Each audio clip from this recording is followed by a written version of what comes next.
Okay, I said in a previous video, the one on drawing an atom, that atoms are like Lego bricks because you can stick them together. So let's have a look at how these Lego bricks can stick together. One way is ionic bonding.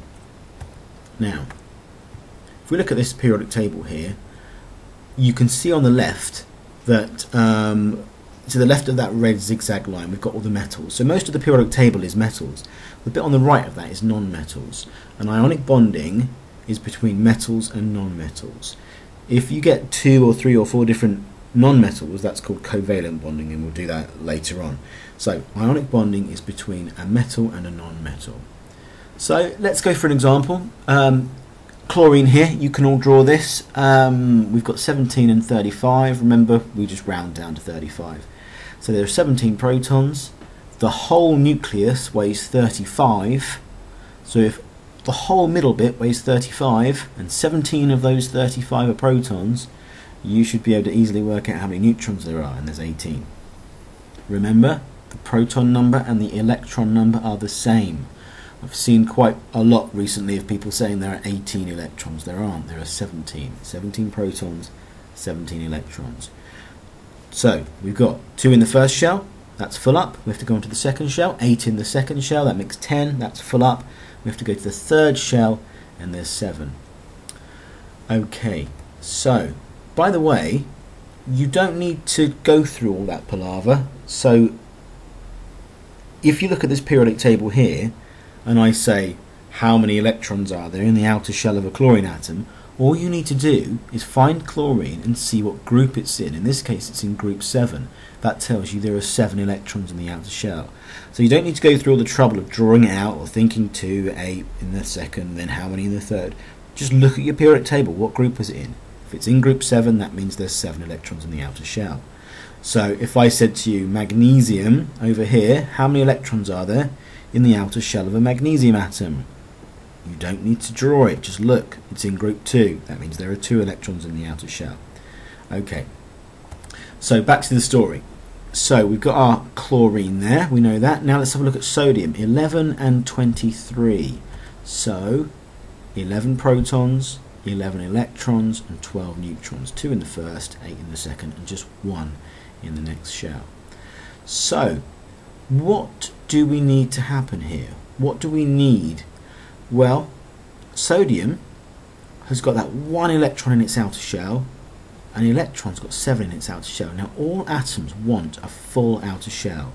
They all want a full outer shell. They want either 2 in the first and no more, or they want 8 in the second and no more, or 8 in the third. Usually they're trying to get 8. So how can chlorine on the right here, how can that get a full outer shell? Well, all it needs to do is get 1 more electron, change that 7 to an 8. If you give chlorine 1 more electron, it will be happy. It will be 2, 8, 8. It will be stable. It won't want to react with anything else then. So that's what chlorine wants. What does sodium want? Well, it could get 8. It could get 2, 8, 8 as well. Give it another 7 electrons. But that's a lot of trouble. What you can do is you can take that 1 off. Remove it. Pass it over to the other atom. Get rid of that whole shell, and now it's 2, 8, and it's got a full outer shell. Now everyone's happy. They've got 8 electrons in their outer shell. They're both very stable. So it's donated an electron across. Now, can you remember what charge electrons have got? They've got a negative charge. If I give you some negativity, what do you become? Well, you become negative.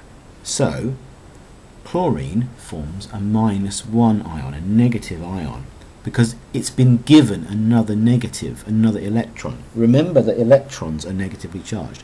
What about sodium? Sodium has lost a negative. Now, if I take negativity away from you, what are you going to become? You're going to become positive. It's like if I take all your negative mood away from you, you're going to become a positive person. It's the same with atoms. So I take 1 negative off and you become plus. So sodium forms a +1 ion. Okay, now there's some questions later on this, so take note, right? So what if something lost 2 electrons? Okay, what if I took 2 negativities away from you? What would you become? You'd become 2 plus. What if I gave you 2 negativities? What if I gave you 2 electrons? You'd be 2 minus. So that's called ion formation. We'll get some practice with that later on. So if sodium forms a plus and chlorine forms a minus, opposites attract. Opposite charges attract, the two things stick together, and what do you get? You get sodium chloride. And that is how it happens. That is how they stick together, like in the sort of Lego model that I was talking about before. One becomes plus because it lost an electron, one becomes minus because it gained an electron, and because they're opposite charges, they stick together. So, this, when I was at school, this is something that I didn't understand. Only after I left did I sort of and became a teacher did I start to understand. Why do some of these weird chemistry hieroglyphics have a 2 on them, or a 3 or a 4, and some don't at all? I didn't understand that. Well, let's have a look. NaCl, you don't need to write the ones like this. You don't need to write Na1Cl1. It's just taken that it is 1. Okay, so 1 sodium goes with 1 chlorine. And I just showed you why. Because sodium wants to get rid of 1 and chlorine wants to gain 1. But what about magnesium? Let's have a look at magnesium. It's 2 in the first, 8 in the second, and 2 in the third. So what does magnesium want to do? How can magnesium get a full outer shell? It wants to lose those 2 electrons, doesn't it? Unlike sodium wanting to lose 1, magnesium could really do with losing 2 electrons. So magnesium, the atom, is going around saying, here, I've got these 2 electrons spare, who wants them? Someone take these 2 electrons off of me. And then chlorine comes along and says, well, I'm happy to take 1 of those electrons from you, and that would make me stable, so give me 1 of them. But then magnesium's still got another one, so it needs a second chlorine atom to take that off of them. So that's why 2 chlorines go with 1 magnesium, because magnesium's got 2 electrons to give, chlorine only wants 1. If magnesium wanted to get rid of 3, it would need 3 chlorine atoms to take it, and it would be MgCl3. But as the case is, it's MgCl2. And that's why there's a 2 there. Okay, that is a very, very quick run through of ionic bonding. Have a go at these questions. Pause it now and have a look at the answers. Good luck.